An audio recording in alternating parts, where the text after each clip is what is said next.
On News 3 New Mexico, just over 16,000 people are currently hospitalized due to COVID-19, which is the lowest since the pandemic started. Are we expecting more precipitation or just more wind? Find out in my full weather forecast. 2 years after the pandemic took hold, leading to a loss of 22 million jobs, federal labor statistics released today show the country is recovering. All of that and more on News 3 New Mexico right now. This is News 3 New Mexico, your local source for news, sports, and first weather. Thanks for joining us on News 3 New Mexico. I am Olayinka Sodunke. And I'm Aidan Carcia.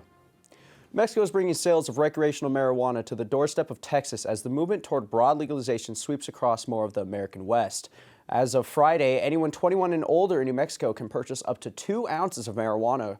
Across the state, would-be marijuana farmers are bidding for water rights and learning to raise their first cannabis crops. And experienced medical cannabis producers have ramped up production. New Mexico is among 18 states that have to legalize cannabis for recreational use. In other news, it will be illegal to use wildfire traps, snares, and poison on public lands across New Mexico under a ban that takes effect Friday. New Mexico is joining a handful of western states that have limited trapping on public lands. The New Mexico measure dubbed Roxy's Law was approved in 2021 following several failed attempts by animal advocates over the years to rein in a practice they have described as archaic and indiscriminate. Ranchers and wildlife conservation officers have argued that trapping is an important tool for managing wildlife and protecting livestock in rural parts of the state. Now, a congressional oversight committee says the lead contractor in a partisan audit of 2020 election results in New Mexico has rebuffed requests for document and information about door-to-door canvassing that has raised concern of possible voter intimidation. The committee reiterated requests for document as it investigates a partisan audit of the 2020 election results that is taking place in New Mexico and was authorized by a Republican-led county commission. 2 Democrats on the House Oversight Committee say the response from Echo Mail contradicts extensive evidence.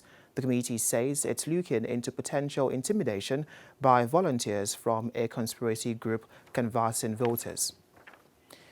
Federal officials are referring money into a rural water project in several states as the Biden administration looks to put a dent in growing infrastructure needs as drought and climate change progresses. The U.S. Interior Department announced on Thursday that $420 million will be spent on projects in New Mexico, Minnesota, Montana, North Dakota, South Dakota, and Iowa. The work includes construction of water treatment plants, pipeline connections, pump system, and reservoirs to provide drinking water to rural and tribal communities. The largest share, $160 million, will go towards an ongoing project designed to provide water for about 70,000 people in eastern New Mexico. Now, Payton, it's been quite windy today and also cold. What's going on? Yeah, this weather's been pretty crazy here lately. A little bit of rain, a little bit of sleet here and there. Let's go check out what's going on in my full weather. First weather. All right, as you can see, our temperatures are actually starting to even out a little bit across the board. Nothing too warm and nothing too cold. We got 61 in Farmington, 62 in Gallup. That's actually warming up there when it comes to the north. 53 in Raton, that's pretty warm for them this time of year as well. Got 61 in Santa Fe, 65 in Albuquerque. So across the board, not too cold, not too warm, right where we need it.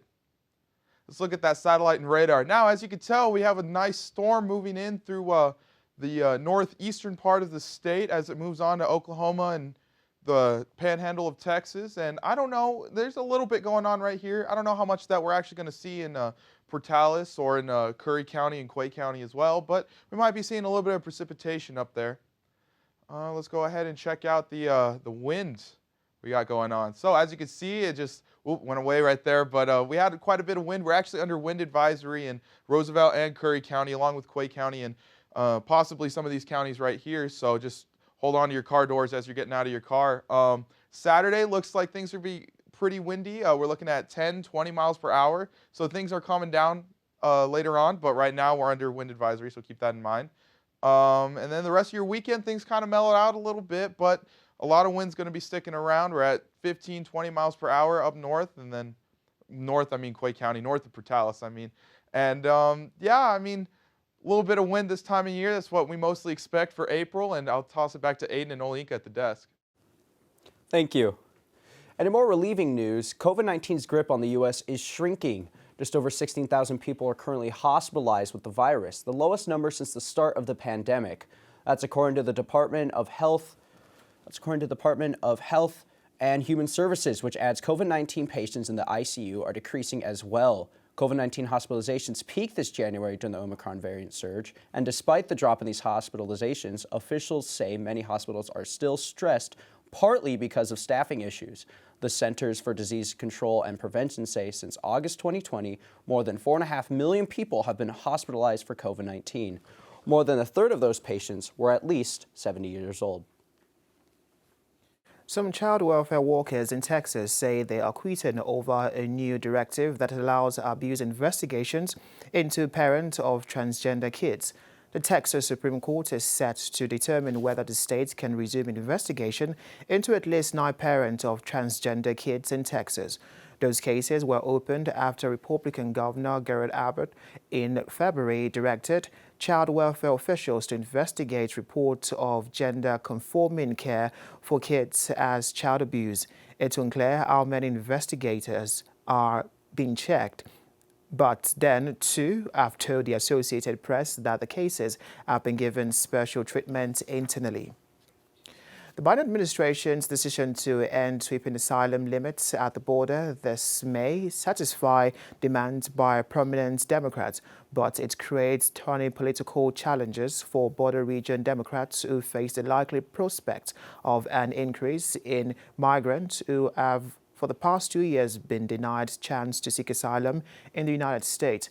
Some of the congressional Democrats with the toughest re-election prospect are warning that the administration is woefully unprepared to handle the situation. The Biden administration announced on Friday that it will lift Title 42 authority by May 23rd. Well, that is all the news we have for you right now, but be sure to come back after the break for another look at the weather with Payton. But first, here's a look at the financial market.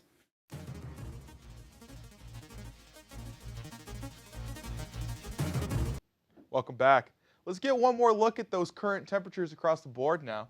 So, like I said, 61 in Farmington, 62 in Gallup, 72 in Socorro, nice and comfortable there, 76 in Truth or Consequences, 53 in Raton, 56 in Clayton.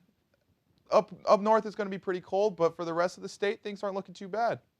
In eastern New Mexico, we got 63 in Santa Rosa, 77 in Roswell, different all the time across the map. 60 in Clovis, 63 in Tucumcari, and 59 in Portales.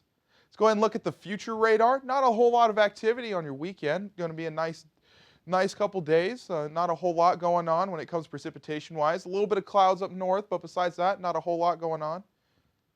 Same story for eastern New Mexico here. Nothing really, no activity going on. Probably a lot of wind, though. That's what I was reporting on earlier, so just hold on to your hats whenever you go outside. Let's look at tonight's lows. Now, if you look up north, things are going to get pretty chilly, but nothing below freezing, so that's good news. 36 in Raton, that jumps out at me right away. 46 in Clayton, still pretty chilly, but not too bad. Going to look over here. 34 in Gallup, so we're just nearing freezing temperatures, but besides that, not too bad. Let's go ahead and look at our little slice of heaven down here. We got 44 in Santa Rosa, 51 in Tucumcari, 44 in Clovis, and 47 in Portales. So here's your highs for tomorrow on Saturday. We got 69 in Raton, 69 in Santa Fe, 70 in Clayton. And yeah, let's go ahead and zoom into eastern New Mexico here. We got 77 in Tucumcari, 80 in Roswell. As you can see, it's different than everywhere else on the map. We got 78 in Santa Rosa, 75 in Clovis, and 76 in Portales. Let's get a look at your 7-day forecast. So now in Carlsbad, we got 81 tomorrow on Saturday with no cloud cover and 46 tomorrow night. 88 on Sunday as well, 50 degrees at night. Things are warming up at night. The hottest night you're going to see is a 53 Tuesday night. Tuesday's looking pretty windy though. Let's go ahead and look at Roswell. We got 81 on Saturday. No clouds in the sky either. 47 Saturday night, 49 Sunday night, And you're going to start your week off on Monday at 75, partly cloudy. Tucumcari and the rest of Quay County is going to be pretty windy over there at I don't know how fast it's going to be actually, but it's going to be 77 degrees and 50 degrees at night. And for Portales, we got 76 tomorrow and 47 Saturday night. I think it looks pretty interesting for the weekend right now. You know, I'm just wishing we have that Carlsbad weather right now, a bit higher, a bit in the 70s, 80s. When it's too cold and cloudy out, I get all tired, and it really doesn't work with me. When the weather's a bit cold and gloomy, that's when I'm cold and gloomy. Yeah, that's when I feel you there, and Olayinka's going to like this nice warm weather too. Yes, I'm all right with it, but yeah, it's all right. It's all good. Okay, then. We'll be back after this break. Please stay with us. Welcome back. 2 years after the pandemic took hold, leading to loss of 20 million jobs, federal labor statistics released today show the country is recovering. Hundreds of thousands of jobs were added in March, wages increased, and more Americans are returning to the office. Gloria Pezzino breaks down the numbers. 431,000 jobs added in March and unemployment down to a pandemic-era low of 3.6%. Two of the strongest signs that America's labor market is roaring back. It means that our economy has gone from being on the mend to being on the move. The Bureau of Labor Statistics released its report Friday showing a strong first quarter for the labor market. There was an average monthly gain of more than 500,000 jobs, making March the 15th straight month of strong job gains. A steady increase in consumer demand combined with a return to normalcy as coronavirus cases decline and restrictions are lifted helped fuel the job growth. Leisure and hospitality industries, as well as retail and manufacturing, all saw some of the biggest gains. And that's good news for millions of families who have a little more breathing room and the dignity that comes from earning a paycheck. The number of people working remotely also declined. And in good news for workers, wages increased by 5.6% over the past year.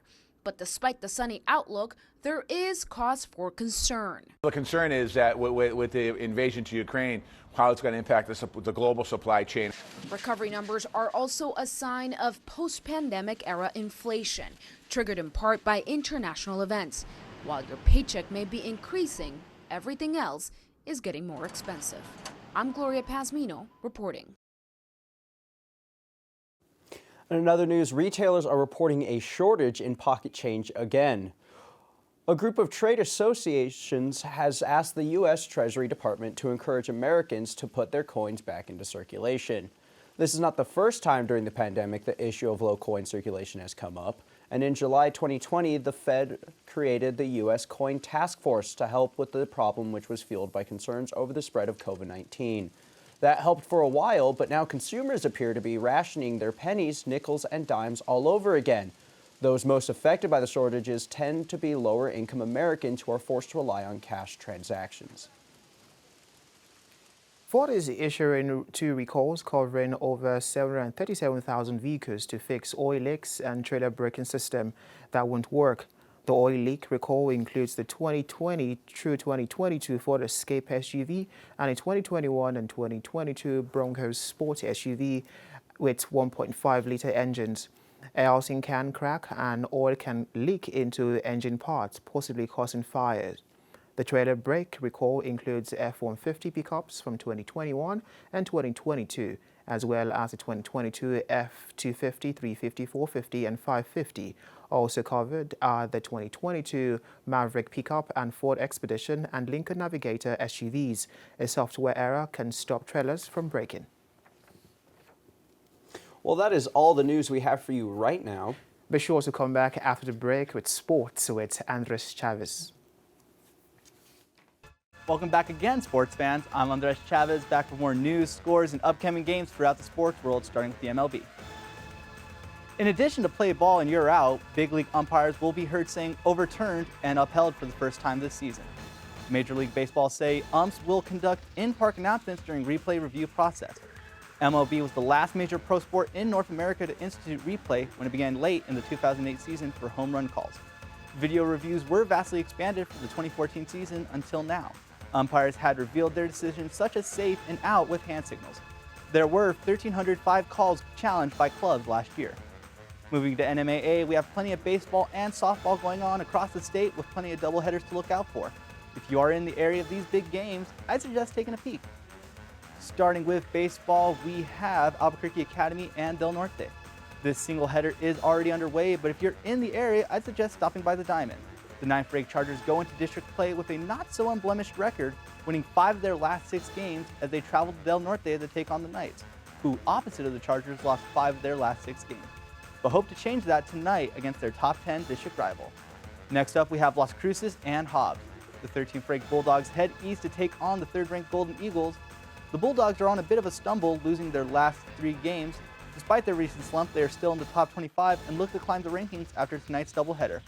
As for the 3rd ranked Golden Eagles, they're soaring through non-district play, including an 8-game winning streak. Their first match is already underway, but the second match of the doubleheader will be underway at 6 p.m. Moving to softball, we have a battle of ranked opponents starting with Deming and Alamogordo. The 18th ranked Wildcats are gonna head to the White Sands and face off with the 4th ranked Tigers. Despite their slow start, Deming goes into district play strong, winning 6 in a row, including last week's doubleheader against Gadsden. As for the Tigers, their district play started slow, losing the first 2. Since their loss against Centennial, the Tigers won their last 4 district matches.